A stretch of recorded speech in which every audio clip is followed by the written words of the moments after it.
Hey gang, Brian McKittrick here, bringing you another sales skills video.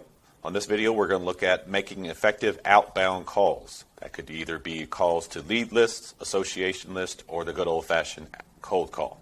So we're going to cover steps of the call, as well as our goal in an effective outbound phone call. All right, in today's sales environment, there are multiple ways that you can earn leads, gather leads. You could do from social media, you can do buying leads. But a good salesperson will actually have a mix of many different lead sources where leads can come in, inbound or outbound traffic. Okay? One of the oldest and most successful ways is with outbound phone calls, whether that's from a lead list, an association list, like a real estate agent list is an association, or a good old-fashioned cold call to business list. There are multiple ways that you can generate prospects and leads using effective outbound phone calls, and that's what we're going to cover in this video. So a successful call, the biggest thing that you're looking at is presentation, how you present yourself, your tonality on the call. What you say is not quite as important as how you handle yourself. But the key here is to be consistent and use the same process every time. If you have a process that's set in place, you will eliminate variables as to what is not effective in your calls. All right, there are 5 steps to an effective outbound call. Step number 1, you're going to open in a positive way. Step number 2, you're going to identify yourself and your company. Step 3, you're going to tell them why it is that you're calling. Step 4, you're going to make a value statement or a positive statement, or even ask a qualifying question. And then step 5, we're looking to set an appointment for a full presentation later. If you are calling someone, they're answering out of the blue, then you're not going to assume that they have 30 minutes to an hour to take your phone call for a full presentation. So in this sequence, we are looking only to set an appointment for a future call where they can have your undivided attention. So step 1, open in a positive way. The opening statement should be something that elicits a positive response. Okay, people will respond to positivity, to happiness, to a bright personality. If you make a statement that is positive, they will respond in like kind. Good morning. Hello. How are you? Okay, these will elicit usually a positive response. But if you start off with something campy, if you start off with something that's a gimmick, you're more likely to get a stupid answer or a sarcastic response. Okay? You should also use the prospect's name that you're more likely to gather their attention and respond positively. Very simple. Could just be, good afternoon, Mr. Jones. Okay? Step 2, identify yourself and your company. Tell them your name, your company name, and they also have a brief description of what the company does and the value that it provides. This is a chance to give kind of a small commercial, if you will, of who the company is and what your specialty is. So an example would be, this is Brian McKittrick from Health Guys of Texas. We specialize in helping small businesses and self-employed individuals lower their health plan costs without sacrificing care. Okay? I've identified who I am, who the company is, what our company does, and a value proposition, kind of a mini commercial here, which is saving money on health plans without giving up care. Okay? Tell them the reason for your call. Okay? You want to be direct. Brass taxes, why it is that you're calling and what you're calling about. Okay? This is not a scenario where you're going to, hey, how you doing? How is the weather up there? Tell me about your family. Did you catch that game last night? This is not a chance for small talk. You need to tell them what it is that you're calling about. It's that way that you know if they're interested, and at the same time, you're saving them from having to worry is why you're calling. You need to be honest and direct why you're calling. That way, if you get it out quick, you save both people time and money. The reason for this call is to get an appointment to present an offer. Okay, that's it for now. This is a minor commitment versus a major commitment. Okay, but you're going to tell them why it is that you're calling, so you know you're talking to an interested party.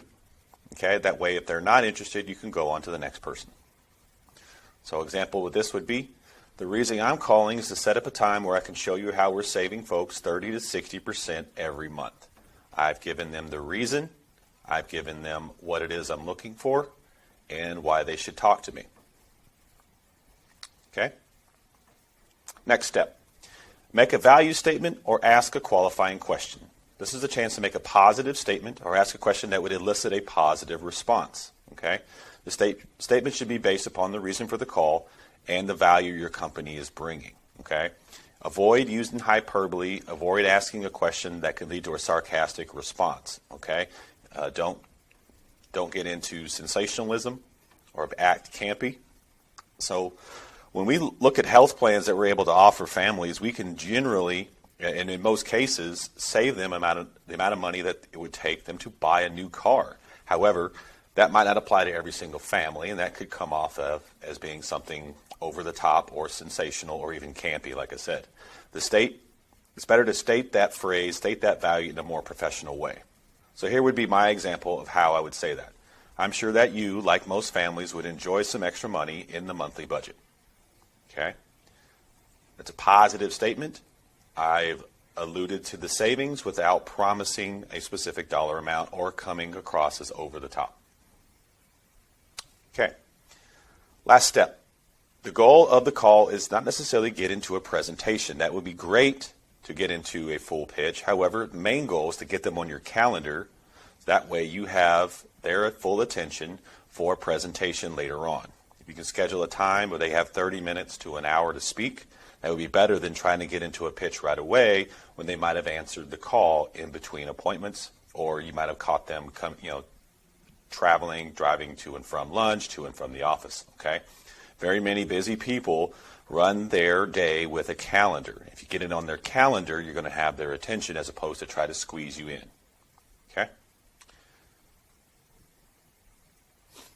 If you schedule a call, you're better at keeping their commitment and to hearing you out. When you set an appointment, give them a chance of a morning slot or an afternoon slot. Pick one specific day, okay? And a good practice is to not put the appointment too far out.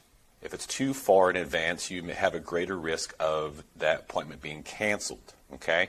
Usually it's better to do it within a day or two. If you can do the next day, at most 2 days out. If it's too far away, you're going to have a risk of it being canceled because life happens. People's kids get sick, people's spouses get sick, and they have to alter their day. Other appointments come up that can easily bump you out. So having it quicker than later is a better way to keep that appointment. After you set the appointment, make sure you send them an email or a text message so they can put it on their calendar and verify that appointment that they have committed to you. Okay? So I might say something like this. I have open time available on Thursday, which would be better for you, 10 a.m. or 3 p.m. Now, if they're interested, they might say, well, I can't do Thursday. Then you find another time to do it. But I have narrowed down to a day with a morning or an afternoon slot. If you leave it too wide open, it would be much harder to get that commitment. Or they won't commit to any specific day to you.